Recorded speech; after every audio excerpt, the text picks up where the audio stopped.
I was just showing my background. There we go. Hi, everybody. How are you? Before you were just seeing a blue wall talking at you. Nice to see you again. Okay, so what we're going to do, we have some amazing youth activists here who have been at the forefront of this movement, and some folks that we've met who have taken a very unique step of really helping young people learn how to, kind of push those big lobbyists aside and say, wait, we know how to, we can write legislation too. And so we have it's a great opportunity to learn how to use your voice and learn how to use your words and your fingers, and combine that with what we hopefully just learned from Cenk before us, learn how to build a movement, either using social media and those organizations as well that you're building in the process. So I'm excited to be here. I just want to have you, each of the participants, our panelists, go around, just quickly introduce yourself and tell us where you're from, and then we'll come back. It'll be a great breakout or great workshop here. Let me start with Emma and Aliza down at the bottom. Yes, so my name is Emma Lembke. I am with Aliza from Technically Politics, and I am currently a first year at Washington University in St. Louis. Hi, everyone. I'm Aliza Kopans, working with the amazing Emma Lembke to found Technically Politics, and I'm a first year at Brown University. Michael, you and your team want to go? Yeah, sure. My name's Michael Del Sesto. I'm a student at Dartmouth College, and I'm a co-founder and the chair of the board of directors of Team Legislate, recently incorporated as a nonprofit. Very exciting. My name is Spencer Kwan. I'm from Rhode Island, but I have the wonderful privilege of being a sophomore here at Cornell studying government. I'm really excited. I was so happy when Michael pulled me on board to his project. I'm now the Chief Executive Officer of Team Legislate, and I'll pass it over to Ali Migdal, our VP of Marketing. Hi, I'm Ali. I am at Boston University, a second year, and yeah, I'm the Vice President of Marketing for Team Legislate. Excellent. So for folks listening, what we're going to do is I'm going to ask just a few questions of this inspirational group. And then what we're going to do, Emma and Aliza are going to talk to you about their organization, Technically Politics, and how that young people can use their voice to drive social change and policy change as well.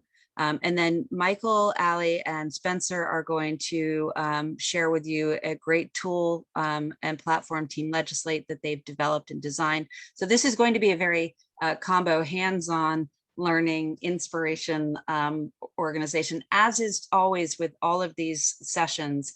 It always leaves you hanging, wanting more. And I know that both of these groups here will have opportunities for you to get involved following the summit. So this is just the first stop and a first peek at what they're doing. And so I just want to ask the question of you all, is like, what inspired you to step up? And not just, and we've heard a lot about like some of the challenges, but in this way, like, why policy? Why, for so many of us, the political world, Washington, people have kind of given up, sadly, because actually it can be quite functional in its own way.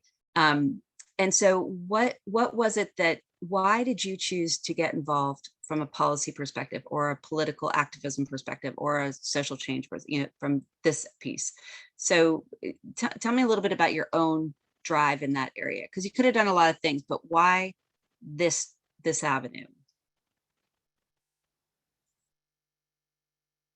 Why don't we go with Aliza? We'll start with you. Sure, that's an awesome question. So I've been a digital wellness youth activist for around 1.5 years now, and I started with groundwork, and so talking to my peers, going through smaller organizations, and having those one-on-one interfaces and connections to kind of propel healthy use of technology.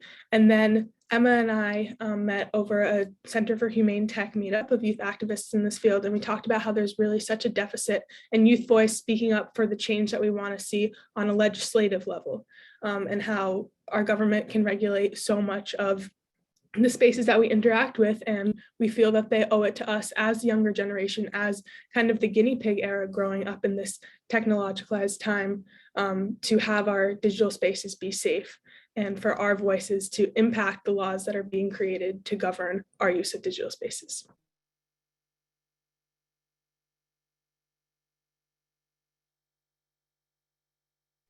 Emma, how about you? What got you started?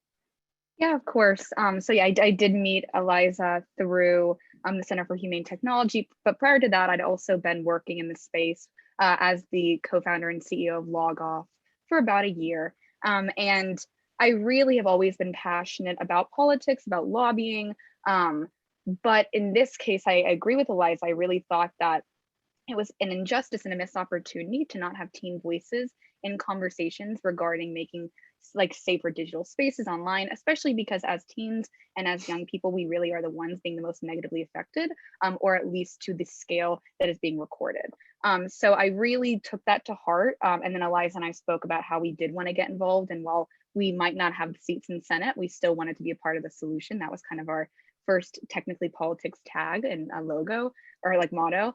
And then from there, we kind of built this concept of, okay, how do teens get involved in this space? And we really did decide that storytelling was the best route because it really allows teens to be the expert on their own story and experiences.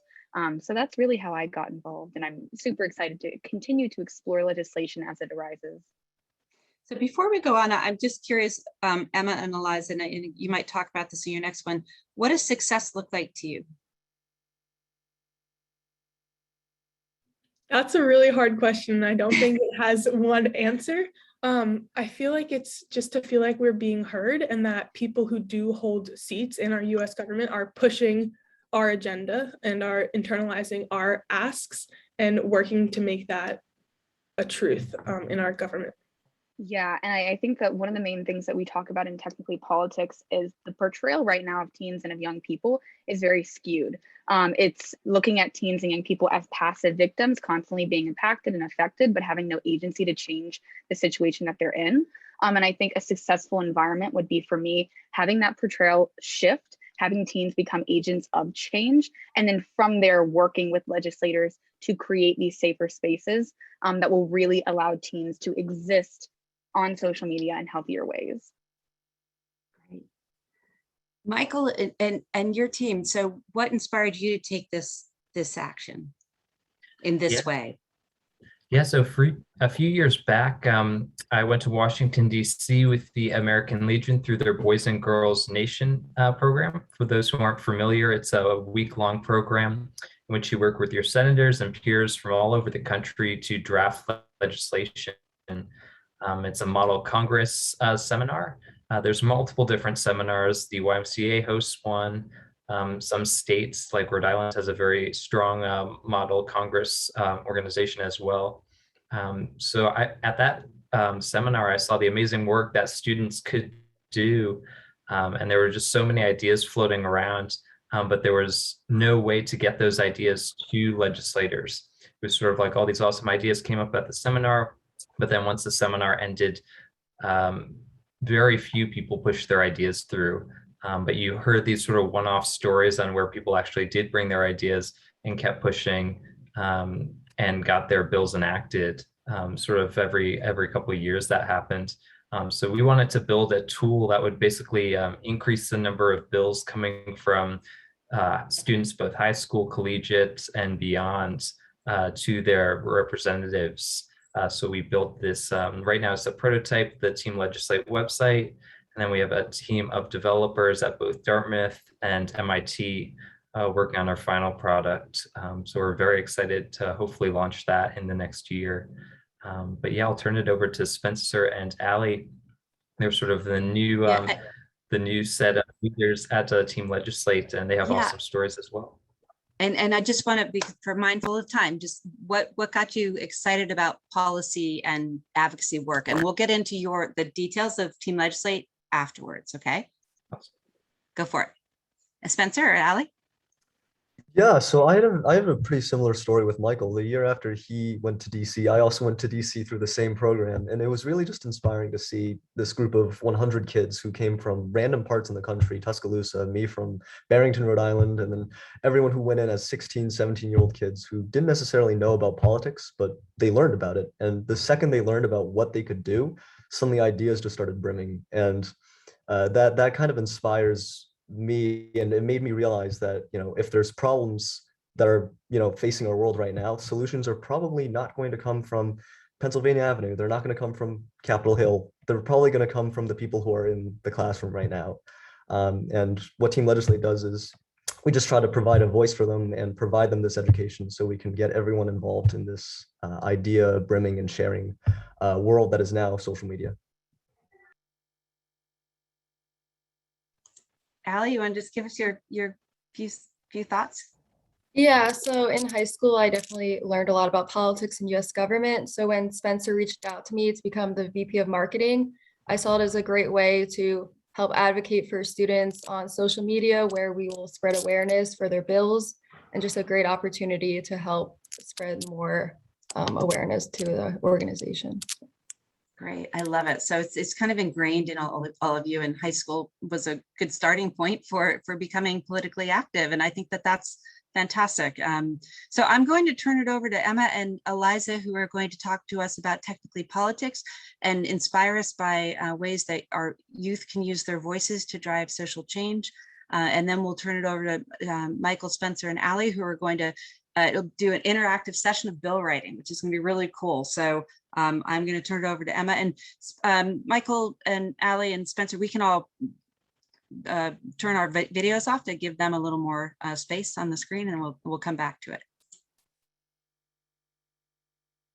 Thank you all. So Emma and I will do an overview of our project. And just a heads up, we both started college a month and a half ago. And so as we're getting adjusted to this new way of life, technically politics is taking a little bit of a backseat, but we are so excited to share what we've thought up so far with you and then keep you all updated as we progress in this movement. So we'll go through the dilemma and what arose a need for technically politics, the problematic portrayal of youth in this technological era, our movement, and then ways that you can get involved. So Emma, if you want to take it away. Yeah, of course. So starting off with the dilemma itself, we really, again, Aliza and I met through this Center for Humane kind of group meeting. And at that meeting, we really discussed how there was this huge issue that big tech companies remained extremely unregulated, yet continued to negatively impact the lives of their users and millions of kids and people under the age of 18. And we were really just taken aback by that, especially as both of us have been affected ourselves by social media and its impact on our lives in a negative sense. So I think that we both agreed that it was necessary for regulation to take place. So that pushed us into the next point on what the problematic portrayal was, and then how the movement could really come to fruition from that. And Emma and I were looking at how the government regulates youth access to drugs and to alcohol and puts protection on gun laws and all of these things that present great harm to kids. And so our digital spaces hold this opportunity for great connection. And they also are a space that can take a real mental and emotional toll on youth. And so we're looking to the government and to lawmakers who can implement changes in these spaces to advocate for us and to put our needs into play in the legal space. And so technically politics is really rooted in this idea of the power of storytelling. And so we're extending an ask to teens and young adults around the country to share their stories with their experiences of technology. And oftentimes this is framed in a negative light. And Emma and I both have stories about how technology has harmed us in many ways. And then how can we take those harmful, detrimental experiences and turn it into something that's going to create positive change in our digital spaces. And so we're asking people to submit testimonials of their experiences with technology and end their 1 to 2 minute testimonial with a call to action. So something to their specific senators and lawmakers about this is what we want to see change and this is why it needs to change.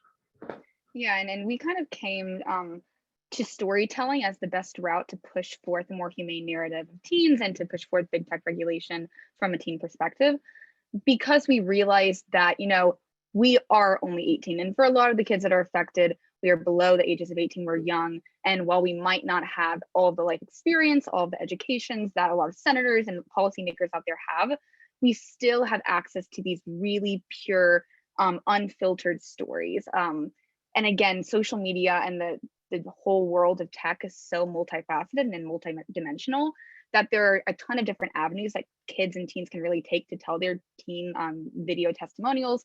Mine personally more is from the mental health realm and the public health space. Aliza's about, privacy and data laws and reading through terms of service and not really understanding that. So there are many different avenues, and with teen storytelling, we really see that as the best possible route to give agency back to kids and to people that are most affected by social media, and to allow them to be the expert of their own story, the expert on something that they really feel like they have control over.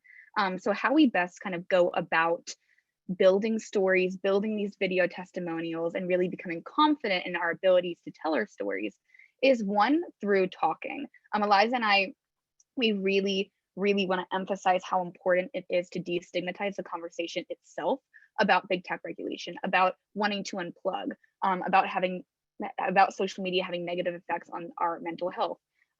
Those conversations aren't really widespread, and we really think that through continuing conversations and feeling more comfortable having them in larger spaces with more people, teens will feel more comfortable and more confident telling their stories, especially in spaces like this with technically politics. And you can kind of continue on with that, Aliza. Absolutely. And we hope that by extending a call to our whole country, technically politics becomes this hub where people are willing to take that step and be a little vulnerable and courageous and embrace their stories as an agent of change in the government. And our end goal, or part of the vision for Technically Politics, is as we are collecting testimonials to compile them into smaller video series. And I think we'll have multiple of them. So some based on geographic region, some based on topic of what change they want or kids want to see in tech, and then release those through YouTube, send them to senators, and really start this movement from the youth voice and the youth needs that trickles its way up into our legislative spaces.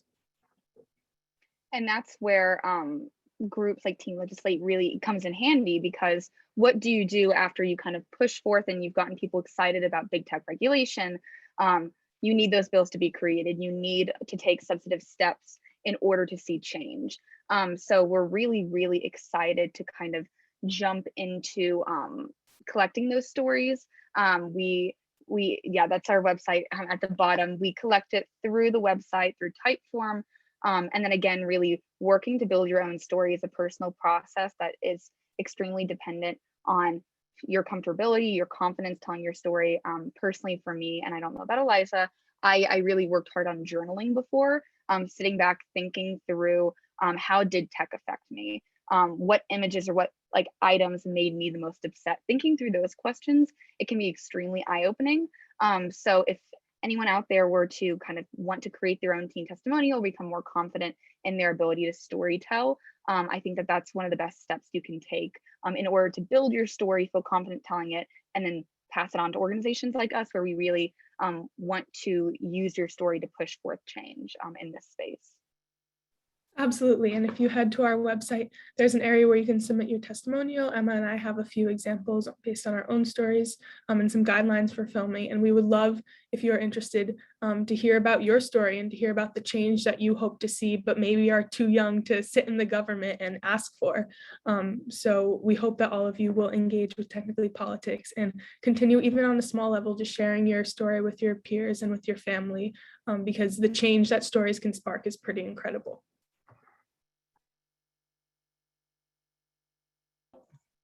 Here we go. Hi. Yes. Sorry, we had technical difficulties with another panel. I apologize. I had to jump away. But I do want to open, because we're in a Zoom meeting, we don't have a formal Q&A button at the bottom. So if anybody, we can open it up for a few seconds. If somebody had a question, you can either raise your hand. You can look at the little reactions smiley face at the bottom of your screen. Everybody still has that. Thank goodness for emojis, and you just click raise hand just like that, and we can see you. So if you have a question, feel free to ask away for Emma, and we can always, Emma and Aliza, so we can always come back No worries. Okay. Well, I actually have a question for you guys. So speaking of stories, has there been one story in particular that you've heard so far from youth? Can you give an example of what that one powerful message may have been, or how, or the types of stories? If you could give I mean, like a real life example would be the best. If you have one that sticks to mind that you think would be really helpful for folks. Yeah, I'm a little biased. So Aliza, actually, when I first met her, I was really drawn to her perspective and her youth story, particularly because I'm so rooted in mental health advocacy. So I largely in the tech space and talking about mental health degradation due to social media. And when I first met her, she was extremely worried about terms of service, about agreeing through just like online sites and through social media to a list of long legal kind of like terms that she had no idea what they meant. And she really jumped into the conversation about how can we really unwind all of these complex legal documents to allow kids to actually engage and know what they're signing up for, and how can we have a conversation as a society and as a generation about if we really do want to engage in these platforms, if they are creating these long terms that people just mindlessly agree to. So that was one story that really stuck out to me because of how particular it was and how different it was from my own. But Aliza can, if you have any other ones, I know that we've really heard through Log Off to some really impactful stories. I was going to speak to yours as well, because Emma and I have so extensively discussed our own experiences, because that's what propelled the creation of Technically Politics. And Emma, you just touched on yours a little bit, but I think it is fascinating and so powerful that everyone comes from such a different standpoint, and that it's your own personal experiences with technology that educate the way that you carry yourself, that you interact with technology, and the requests that you have to see these spaces change. And so once again, just to emphasize the importance of opening up and sharing your experience and putting a face to the issue, I think is so important, because as Emma said earlier, we're painted as these passive victims, but if we come forth with our faces, with our stories, lawmakers can't turn a blind eye, because here we are this generation, we are individuals who have a right to be protected and to have our digital spaces be promoting our overall well-being. And I'm just looking to the chat, some questions. Are there any good bills or campaigns from other countries you might have heard about? So actually the US right now is working on basing legislation around laws that have been enacted in Australia and the UK. And I will put in the chat here a link to our current efforts page on Technically Politics. And that has more information on these. And then in the current Congress, there are a few more laws that the US, or amendments, especially to COPPA, which is the Child Protection Act, Online Privacy Protection Act, that the US is looking at enacting. And Emma, if you want to take another one of the questions. Yeah, and especially to build off of that, the whistleblower situation just came to fruition. So a lot has happened because of that, many hearings. I would engage, I watched them, I think it's incredibly interesting. Also, just looking at the UK as an example, a lot has been passed there and a lot has been in the works prior to it beginning in the US. So I would highly suggest looking over there. Also, Accountable Tech and Reset are two really, really good organizations. I can pop those in the chat that are working to push forth legislation, and they have really, really good resources to engage and to understand what laws and legislation is out there currently. So another question is, if you had one specific ask of social media platforms, what change in the way these platforms work, what would you like to see? That's a very hard question.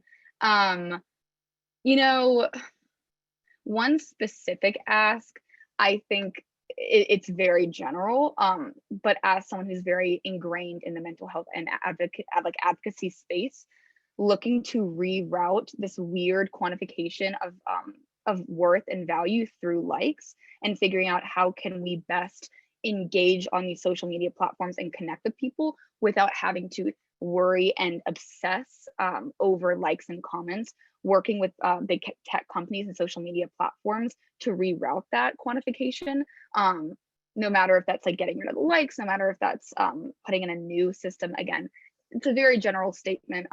but there are more there are smaller things that I'd like to see, like banning autoplay, the endless scroll. But Aliza, you can go, those are dreams. You can go off of what you think. I totally agree with all of those. And personally, I would just like to see more overall transparency from these big tech companies.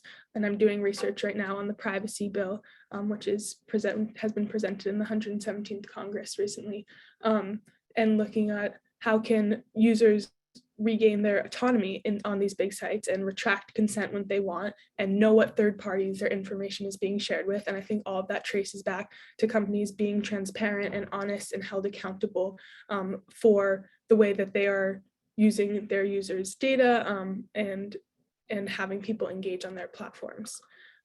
Julie, do we have time to answer the rest of the questions in the chat? You're on mute. Yeah, definitely. I think that's a great question, what Kathy was asking about younger people. And I would add in there, if you're somebody who maybe something very bad has happened to you, you want to speak up, how can they still be a voice and not have to be so public? But I think that kind of gets to the younger kids, but are there, how can you guys help kids like that? We're having go ahead. Oh, no, you go ahead. Okay. We're having an option to just record voice memos instead of have your faces. Emma and I originally really wanted people to have faces, but then in accordance to this question, people's stories are really scary sometimes, and it takes a lot of energy and effort to share that, especially when you're sharing it with strangers, especially when you're sharing it with lawmakers. And so to have the option to be a little bit more anonymous and still share your raw experience, and then I think it's really what people feel comfortable with. And we definitely encourage people to step outside their comfort zones, especially in this area where their stories can really propel great change.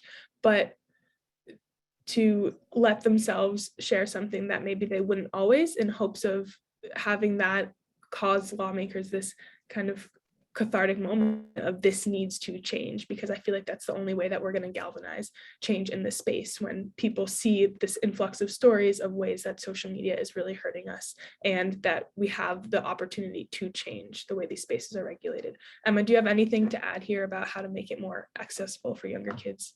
I'd say too, from what we're doing on our end, we did add in the audio feature. We are putting in like a legal consent form too, to make sure that everything is in place to make it the most safe experience to share your story.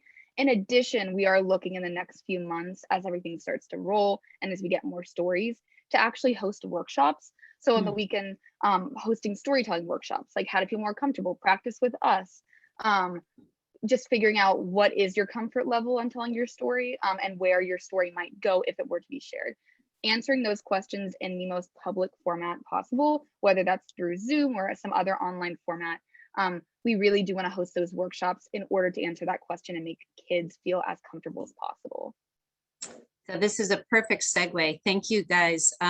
One of James Carville, who's some of you may know, he's the political strategist to President Clinton. Besides his famous "It's all about the economy, stupid" comment that he got Bill Clinton thinking about when he was running, he also has this his primary core capacity. He's a communications person, and he always said that facts tell, but stories sell. So it's a great combo, because when you're doing bill writing and things like that, like what Michael's team and so Team Legislate is doing, they're very factual. You have got to focus on the data and the point and the evidence and things along those lines. But you can't just submit that. You need stories. You need because that's what people will remember. And I think that it's a really, and I'll just give one example. When Al Gore, sorry, I keep referring to Democrats, but it seems to be my world. I am in Massachusetts after all. So, but when Al Gore was running for president, he was in New Hampshire, and he was talking about the 40 million Americans that didn't have health care. 40 million is a big number. People you can't really get that, right? But so then he stopped to tell a story of a woman who had lost her job and her insurance, and she had cancer, and they lost the house. I mean, so he used a personal story to help. And that's what you remember.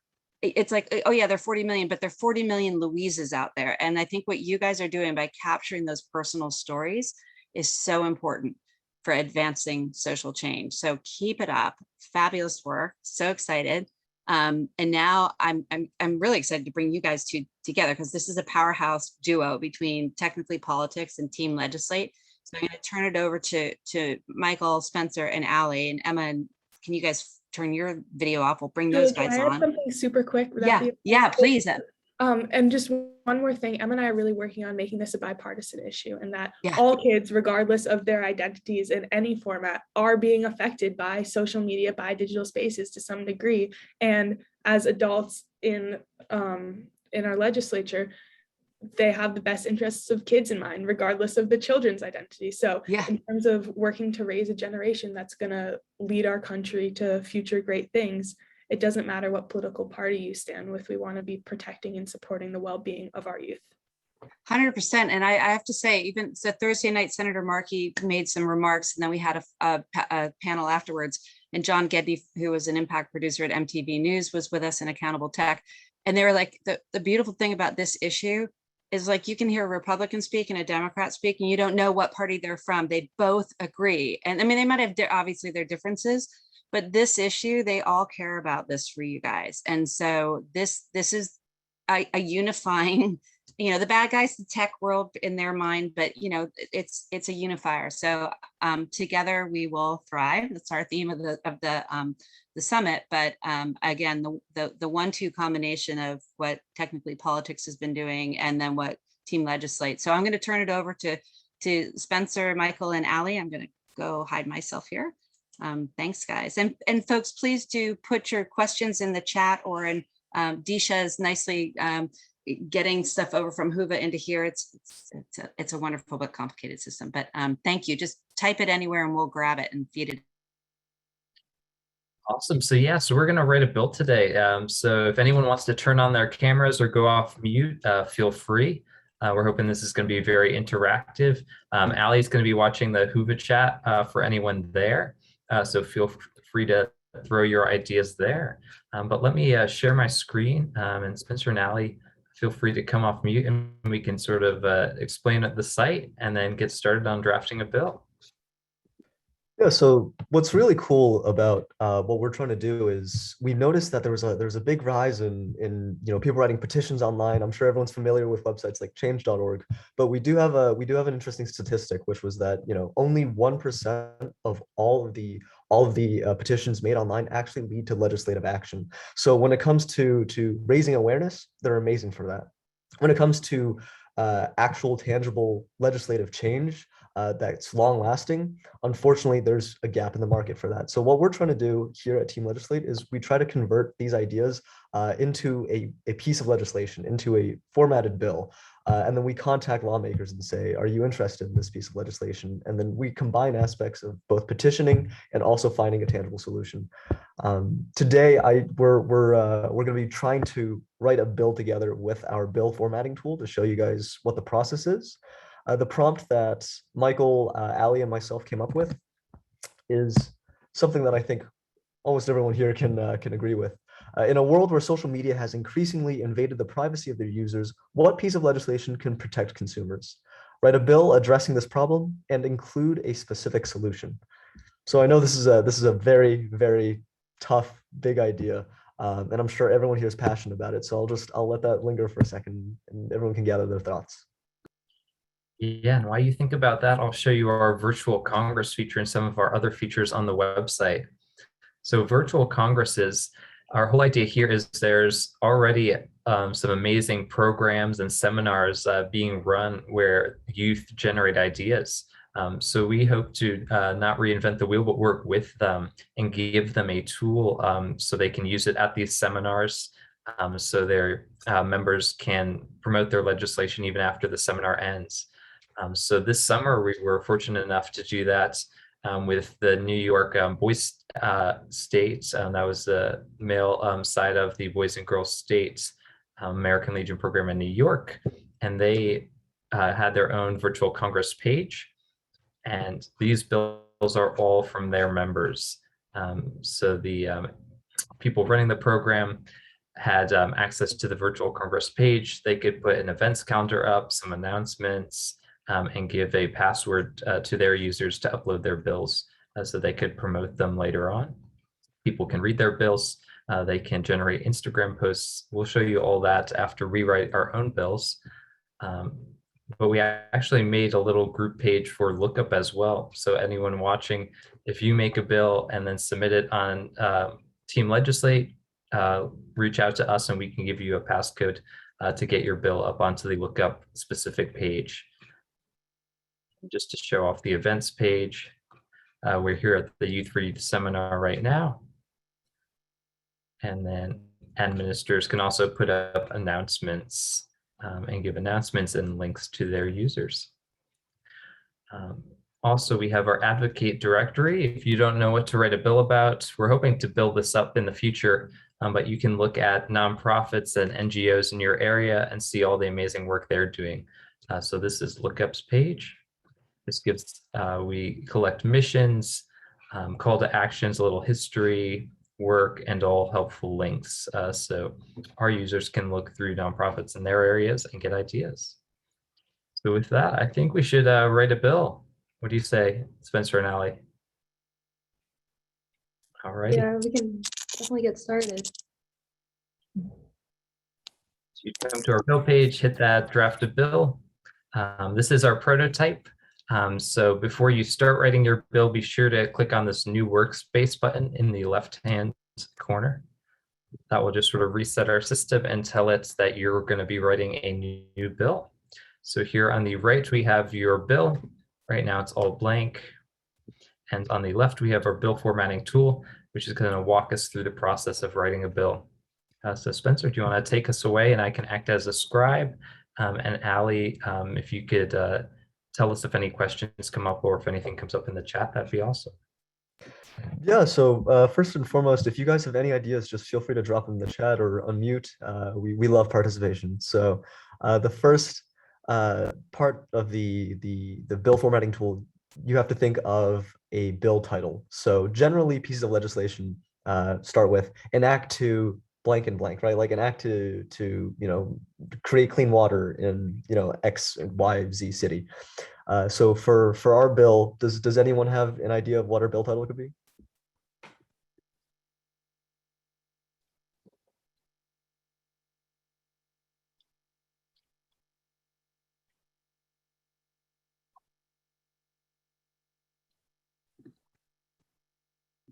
It could be. You're good. An act to create responsible tech. Oh, it looks like we have a hand raised. Yep. Hi, I don't know if you can see me. So my name is Iska. I don't really specifically have a bill title idea, but more of a general idea, and it might be a bit extreme. But I've been thinking for a long time, if the problem with the social media tech companies is significantly rooted in the business model, couldn't a cap on profit maybe like cap the incentive to abuse, private data? I know that's kind of a road around the direct legislation, but it's just an idea. Yeah, that's an interesting idea. I haven't heard that one before. Do you want to move forward with this piece of legislation, like a bill to, let's say, regulate tech companies? Does that sound good? Or I see in the chat it says look up saying responsible tech bill, a bill to create a responsible tech industry, Michael? Okay, I like that.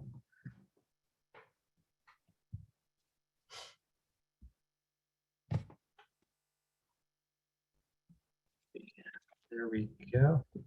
And let's see.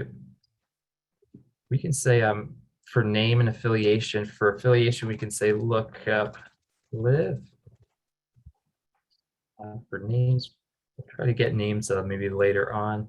We have our secret passcode. So when for every virtual Congress right now, you'd reach out to us and get this passcode to be on that lookup page. So it's lookup Youth for Youth, Y4Y 21. So this will put our bill on that special lookup page.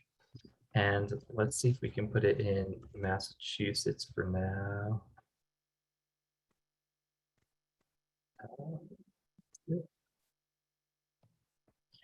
And then LinkedIn, Instagram, and Twitter. So we use our own social media. Ali, do you want to explain what we do there?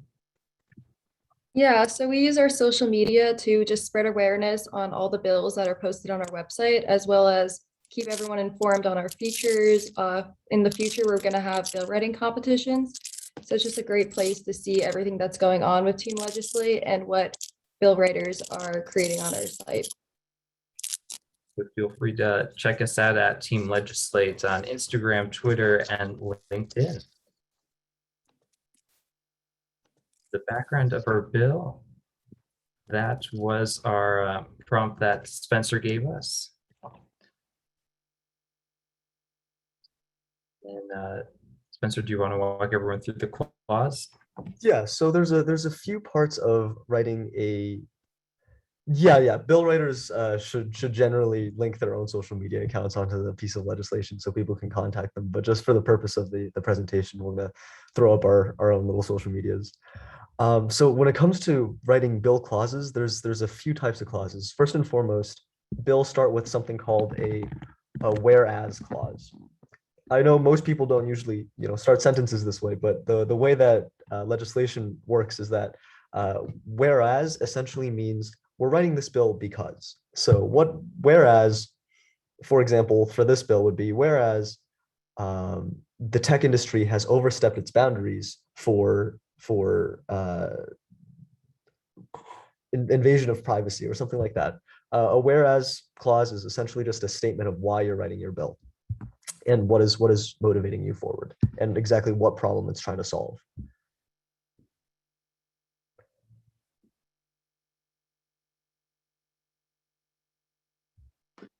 So in the audience, do we have any more whereas statements that we can add to our list here? Sort of why are we writing this bill? What are the problems that you see, and maybe just like in a sentence or two?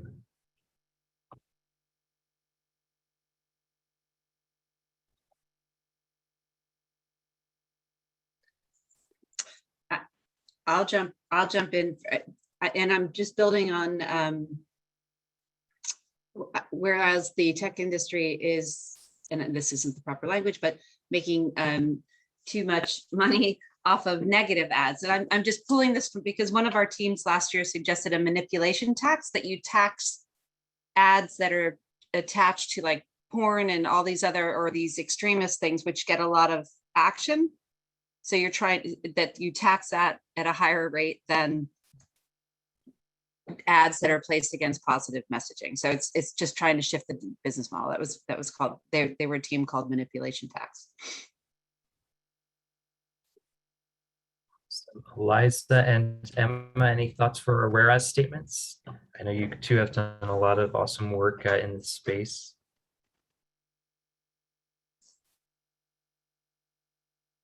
I just dropped it in the chat. Awesome. Yeah, I agree with Aliza.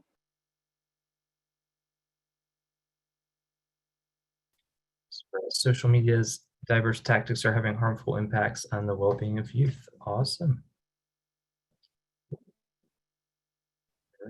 Should we move on? Sounds good. The next part of writing a bill is using technical jargon, right? So using specific vocabulary. For this section, you just have to define specific things. So what do you mean when you say the tech industry, right? Does anyone have a definition that we could use for our bill? What does tech industry mean? Or what does it mean referred to in our piece of legislation?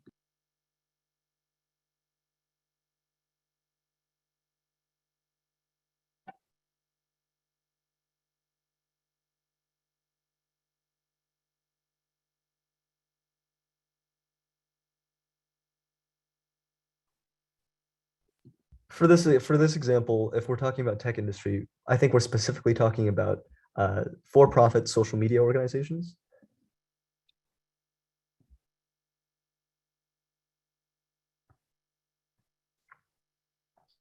Michael, do you know of any other vocabulary words that might be difficult for lay people reading this? Maybe not difficult, but maybe we can define harm as any psychological or any negative psychological or mental effects caused by sort of said methods or said technologies. Cool. Ali, any ideas there? Yeah, we have two comments in the chat about not forgetting YouTube, Netflix, and gaming, and well-being being social, emotional, and mental health.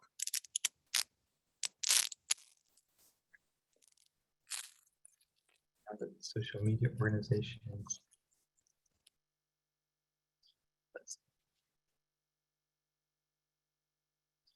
Awesome. And here's the tricky part. Spencer, do you want to walk us through this? It looks like he is frozen right now. So this is the main bill text. This is sort of where you're going to write what your bill is actually going to do. So this is sort of Legislate is for rough drafts of bills. We're writing like a rough draft of a rough draft right now. So I don't think we'll come up with a giant bill with some complex mechanism to solve this right now. But usually we put in a basic template here. So basically the state and then the target. So like Massachusetts will now require social media businesses to X, Y, and Z when they're selling their products to youth, something along those lines. So does anyone have any ideas on the specific actions that we could do to these companies, both social media and, as Julie said, gaming, streaming services? I know we already had one idea. Maybe we can make that our section 1, that we could place a cap on the profits of the social media companies. Maybe section 1. Ali, how could I word that?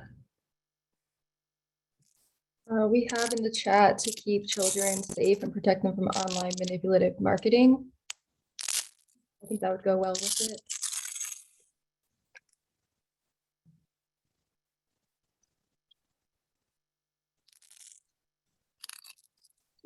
So yeah, let's combine these two things in the chat.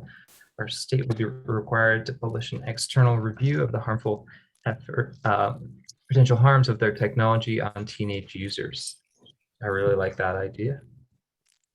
Awesome. It looks like Spencer's back. Section 2. While you guys are doing that, I just want to, if anybody has joined sort of halfway through, because we've let a few folks in, we're just, our team, we just heard from our team from Technically Politics about storytelling, and now Team Legislate is walking us through how to use youth voices and words to write a bill that we could propose.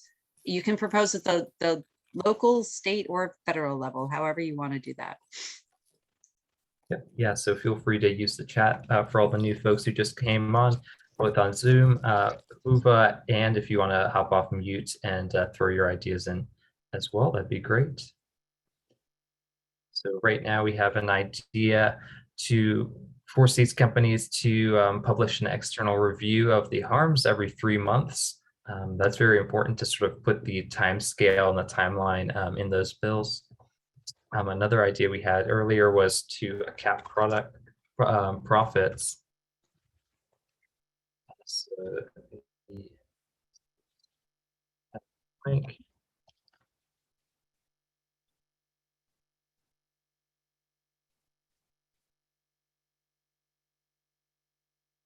Just put X amount right now.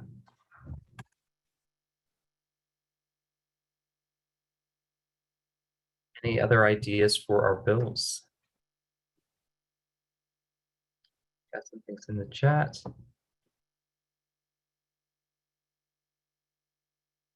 Oh, that's a prompt for our new folks. Awesome. Yeah, I think we can move on to the next stage. So how will this bill be enforced? This is one of the most difficult parts. Spencer, do you want to talk about this?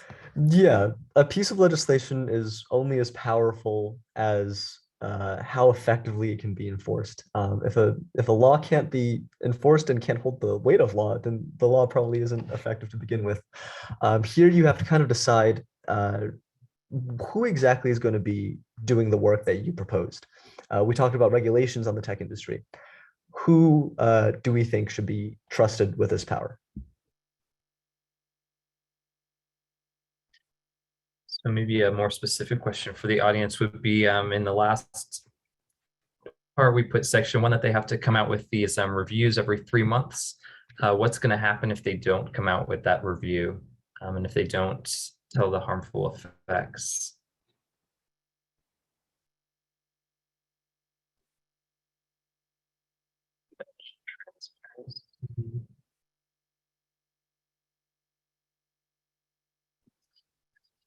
Federal Trade Commission. So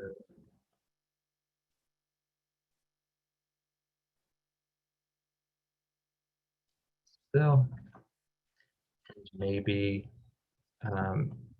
if the report is not filed every 3 months, fine how many dollars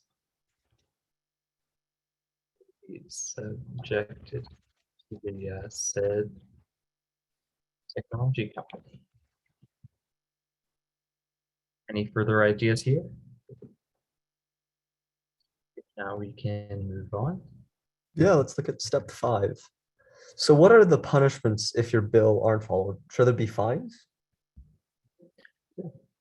Yes, we talked about, we can actually bring this so the FTC will enforce. And to be even more specific, if the reports aren't filed every 3 months, we can have that fine. When do we want this bill to go into effect? Should it be today? End of the year? What are we thinking? I think it needs a little more work. So I just do want to jump in. We have we're at time, but this is a bill that needs to be written. And there is the Kids Act as well. I mean, the other good thing is to look at what is in the Kids Act, look at this at the federal level, and look at what's in COPA 2.0, and figure out what else should be in there, and then, you know, or what you think should be different, and then build on it from here. But the other thing too is, I think what these guys have demonstrated too is, like, you can do things in your hometown too. Like there are different groups who are trying to get the policies changed at their schools. There's no reason why you can't take the same, or, you know, in your town politics too. What do you want? What do you don't, at the local level? So I encourage you all to follow up with Emma and Aliza. Can you bring yourself back up? And Michael, I'm sorry, I have to cut you off because we are out of time. If you could stop sharing your screen. We've got another group will come in right after us. I want to thank you all because you continue to inspire me every single time, and I love learning more and more and more about your organizations and your initiatives as they develop. It's so cool to watch. And those of you in the audience, you can reach out to these fantastic innovators and entrepreneurs and take advantage of the tools that they've built and get involved. I mean, if you want to take action, these are 2 groups that are ready to go. Like, it's that nobody's talking anymore. These guys are going. So if you want to get on board, these 2 groups are the first ones I would suggest you jump on board with, because they're ready. And I know a lot of times at these conferences, there's a lot of talk, but the reality is this is a lot of action. So I want to thank all of you, Emma, Aliza, Ali, Spencer, and Michael, for your time. Please stick around, because there are a couple more great activist groups too that are going to be talking. We've got Cal Partners speaking shortly, actually in a few minutes. They'll be doing a workshop as well, some youth ambassadors there. And then we're wrapping the whole thing up at 3 o'clock. So I hope you'll stick around it's probably a 5-minute little overview from Susan and one of our board members. So please stick around, and thank you, all of you. Namaste and all that good stuff, and enjoy. We'll see you. Thank you, Julian. Thank you, everyone, for joining. Sorry to cut you off, Michael. Thank you. Bye.